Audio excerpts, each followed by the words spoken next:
Just before dawn, in a televised address that cut into regular programming, President Cyril Ramaphosa stepped forward to the microphone.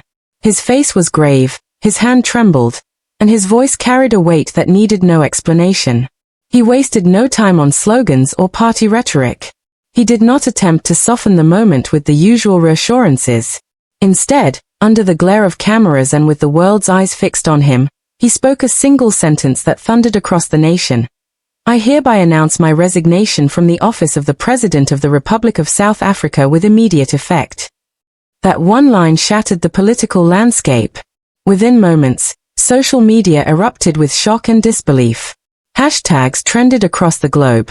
Journalists abandoned their prepared stories and scrambled to process the gravity of what had just unfolded.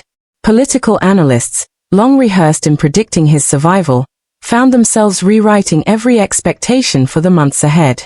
In the corridors of Lutherley House, chaos reigned. Senior ANC officials were stunned. Even those who had privately speculated about the possibility of resignation never imagined that Ramaphosa would step down so suddenly, so dramatically, and so publicly. For many ordinary citizens, the announcement seemed abrupt.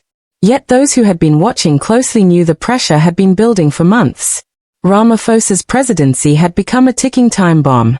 The unresolved Fala scandal, in which millions of undeclared foreign currency were discovered hidden at his private game farm, cast a shadow that refused to fade. Factional battles within the ANC intensified, each day exposing the cracks in the party's fragile unity. Public frustration deepened as the economy stagnated and the wounds of state capture continued to fester. The president was trapped in a storm from all sides. Corporate leaders had reportedly delivered their own ultimatum in private, warning Ramaphosa that investor confidence had reached a breaking point. At the same time, demands for accountability from within his party had reached a crescendo. Corruption, abuse of power, and cover-ups tied to the Fala affair reignited a tide of outrage that the ANC could no longer ignore. Opposition parties were already preparing for a motion of no confidence, convinced that they could remove him through Parliament if he did not step aside voluntarily. Behind closed doors, senior ANC figures allegedly told Ramaphosa that support for his leadership had collapsed. He was advised that resignation was the only way to salvage what little remained of the party's integrity before the 2026 elections. The choice was stark: resign with some dignity now, or be forced out later in disgrace. The surprise was carefully staged. Even Deputy President Paul Moshatile was reportedly left in the dark. He, along with other key leaders, learned of the resignation only when it was broadcast live. Ramaphosa had chosen shock as his strategy, ensuring there was no time for allies or opponents to shape the narrative in advance. Secretary-General Fikile Mbalula was blindsided. Veterans like Gwede Mantashe, who had defended Ramaphosa to the bitter end, were suddenly scrambling to convene emergency strategy sessions as the news tore through the ANC. The ruling party itself is now fractured. Some demand a total reset, a clean slate, rapid leadership renewal, and a chance to rebuild public confidence before the elections. Others are terrified of what comes next, fearing criminal charges and the loss of political protection once Ramaphosa is out of office. The vacuum at the top has already unleashed fierce maneuvering for power. Globally, leaders and foreign embassies issued carefully worded statements. The tone was calm and diplomatic, emphasizing continuity and stability. Yet behind the language lay deep concern. South Africa is a regional heavyweight. Instability here ripples across the continent. Financial markets responded instantly. The rand plummeted in the first hours, then steadied as investors waited to see who would emerge to steer the ship. For now, uncertainty rules. The urgent question is who will fill the void. The ANC must decide whether to install an interim president or move directly to an elective conference. Deputy President Moshatile is the default frontrunner, but he faces competition. Former Health Minister Zweli Mkhize retains significant support, particularly in KwaZulu-Natal, despite his own scandals. Figures from the old guard, like Lindiwe Sisulu, are being discussed as potential unity candidates. Yet no consensus exists, and every option carries risks.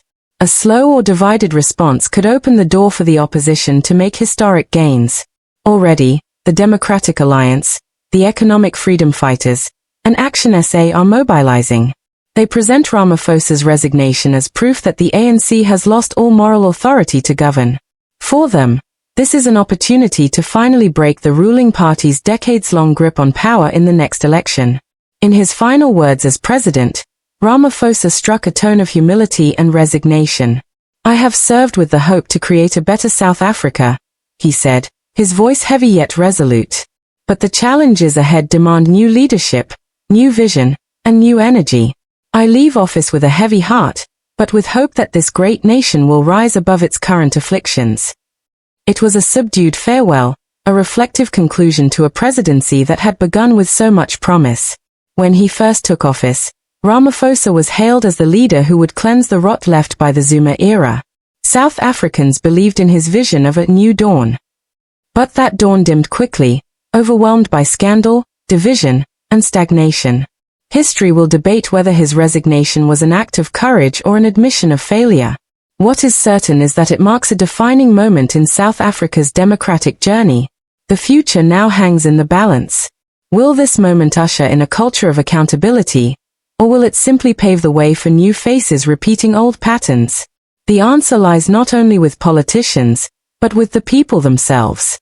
Relief, anger, and fear intermingle across the country. Relief that a troubled presidency has ended. Anger that it took so long.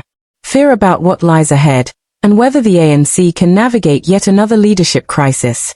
One truth stands above all. South Africa belongs to its people, not just to those who govern. The resignation of Cyril Ramaphosa has changed the course of history. The question is whether the nation will seize this chance to shape a new future, or watch as old